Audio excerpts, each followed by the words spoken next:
Thank you, Deputy Speaker, and I rise to address this matter of public importance. And in doing so, I wish to recall some words that I used in my maiden speech contribution made in this place in December last year, where I said that, in my view, at its heart, public service, the job of members of Parliament, is that it's a vocation and not a job. A vocation that is underpinned by a deep desire to serve other people and to make our communities a better place. A vocation that seeks to treat others with dignity and with respect, and one that walks alongside individuals and families, encouraging them to be the very best that they can be. Because when individuals thrive, families are stronger, and when families are stronger, our entire community benefits. Deputy Speaker, in addressing this matter of public importance today, submitted by the member of Paran, the member for Paran has identified a number of matters that he wishes to consider within this House. Item 1, that over 24,000 Victorians are homeless on any given night, that there are more than 82,000 adults and children waiting for housing on the Victorian public housing waiting list, the Victorian Greens policy to build 80,000 new social housing homes over the next 12 years, and the Victorian Government needs to invest billions in a big build of housing to end homelessness in Victoria. And in addressing these matters as raised by the member for Paran, Deputy Speaker, it's obvious to me that there are some omissions. I would have liked to have seen the member for Paran also address the additional support services that are required, not merely the housing requirement for people who find themselves in this circumstance. But also I would have liked to have seen the member for Paran address the matter of an end to the cycle of dependency, because we know that when families are in these circumstances and they rely upon social housing, they rely upon public housing, that in some cases there develops a cycle of dependency which sadly is generational. Deputy Speaker, in my research for this contribution today, have looked at the Council to Homeless Persons, and I found a very useful definition that the Council for Homeless Persons uses when defining homelessness. And they say that homelessness is not rooflessness. Home means security, stability, privacy, safety, and being able to control your own space. And I agree with every single one of those sentiments.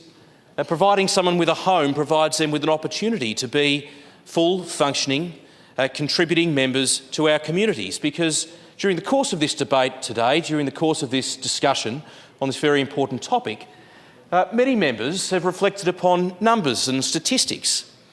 And, Deputy Speaker, in my view, it's important to put a name and a face to those numbers, a name and a face to those statistics, because the numbers that we're talking about, the statistics we're talking about, are our fellow Victorians. They are children. They are mothers. They are fathers. They are brothers and sisters. They are people with names and identities. They are people who, with the right support around them, can contribute to make our communities a better place. Deputy Speaker, I wanted to address briefly also in this contribution the scope and size of this particular issue. This is an issue which affects society's most vulnerable. Some 39% of homeless people are 25 and under, whilst a 28% increase in homeless people aged 55 and over was recorded at the last census. 58% of those people who are homeless are male.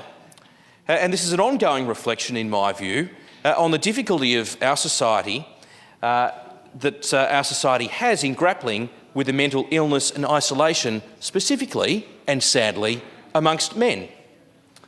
As the motion notes, there are over 24,000 Victorians who are homeless, which accounts for around 20% of Australia's total homelessness.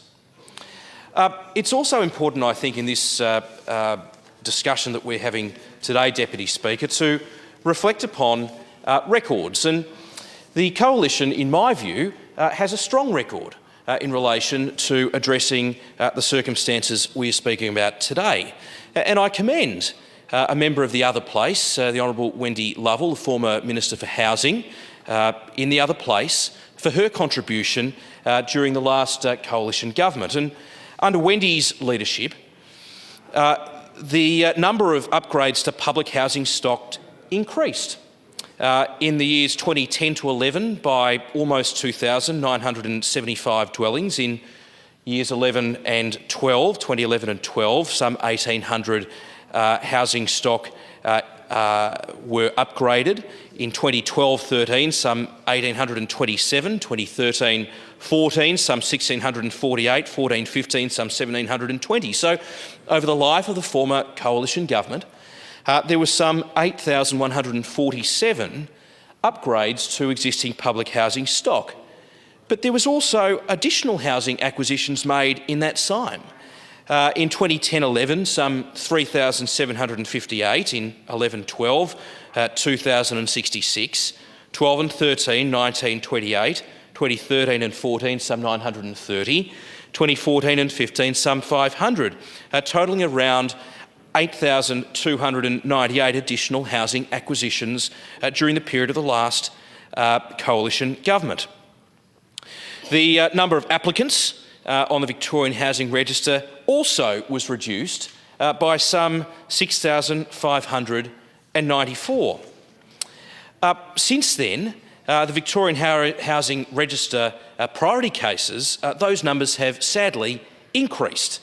From September 2014, at the end of the last coalition government, the number of priority cases, including those who were homeless, those who were at risk, those who were disabled, or those with special needs, sat at 9,900.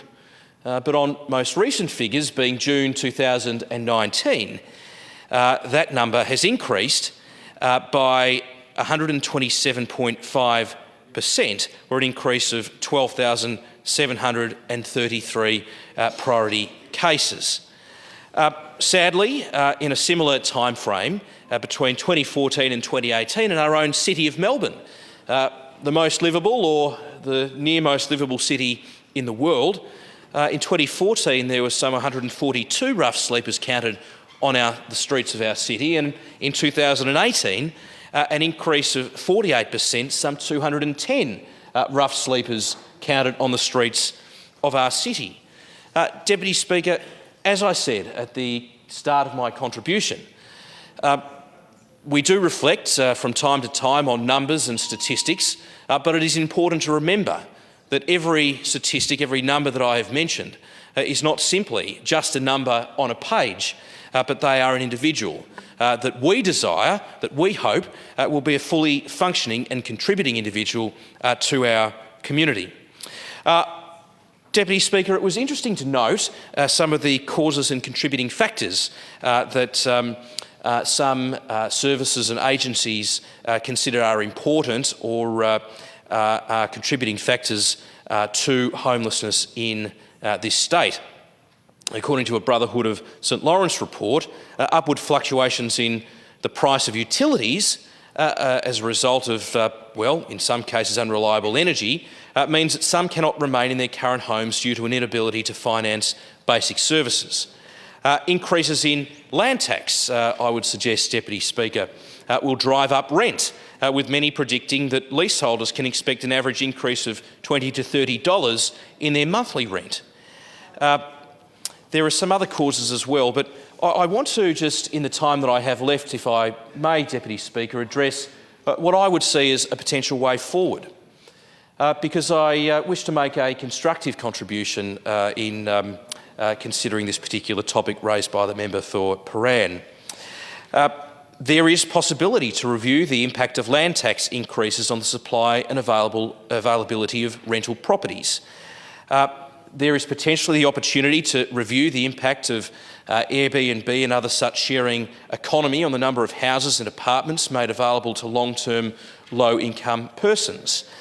And there's potentially the review, we could review the efficiency of government placing new arrivals in Victoria's already established suburbs as opposed to developing new contributions. This is an important topic, and I'm pleased to have made a contribution today.